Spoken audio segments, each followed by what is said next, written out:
The second hearse for Therese and Richard Rodriguez arriving at a cemetery outside Sutherland Springs, Texas. The Rodriguezes were killed in a mass shooting at First Baptist Church.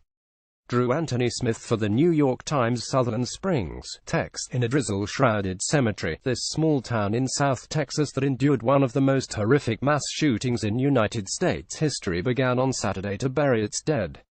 Mourners gathered on the edge of Sutherland Springs for the funeral of two victims in last Sunday's massacre: Richard Rodriguez, 64, a retired railroad foreman, and Therese Rodriguez, 66, a retired receptionist at the railroad maintenance company where they both had worked. The married couple was among the 26 parishioners, including children, who were killed by a gunman at First Baptist Church. Convulsing this town of a few hundred people, the mass shooting was the latest of several across the United States. Residents here are bracing for the many more funerals to come. This has been a trying day, a trying week, Frank Pomeroy, the pastor at First Baptist Church, told the several dozen people gathered on a cemetery hill as he choked back tears. But remember, God will, no, God has prevailed, said the visibly shaken Mr. Pomeroy, whose 14-year-old daughter, Annabelle, died in the shooting. Several hundred people had attended a memorial service on Saturday at Grace Bible Church in the nearby town of Lavernia. As people wept, Erin Weaver, the church's senior pastor, read from Psalm chapter 23, proclaiming, "Though I walk through the valley of the shadow of death, I will fear no evil."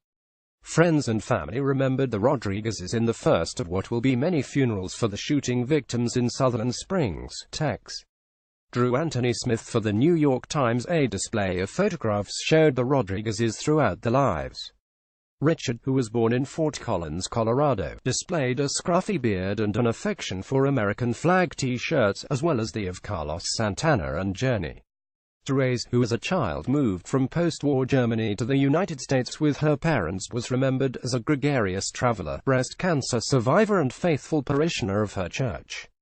Friends of Therese said that for Pastor Appreciation Day, she was preparing to give a deer killed by her grandson to Mr. Pomeroy. They left in a perfect way, together, not having to mourn each other. Regina Rodriguez, 33, said at the service about her father and stepmother.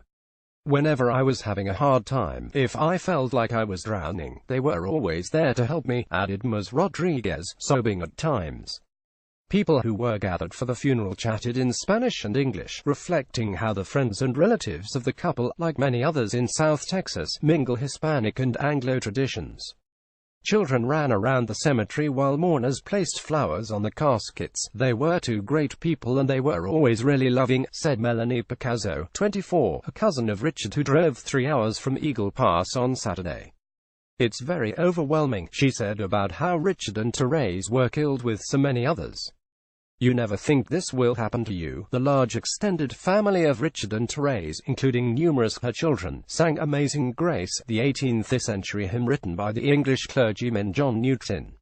As a light rain coated the burial yard, some grasped hands as they gazed at the caskets and voiced the lyrics, "Amazing Grace, how sweet that saved a wretch like me. I once was lost, but now I'm found, was blind, but now I see." At the service, Mr. Pomeroy said he wanted to remember Richard and Therese as a joyful couple who forged a bond with each other late in life.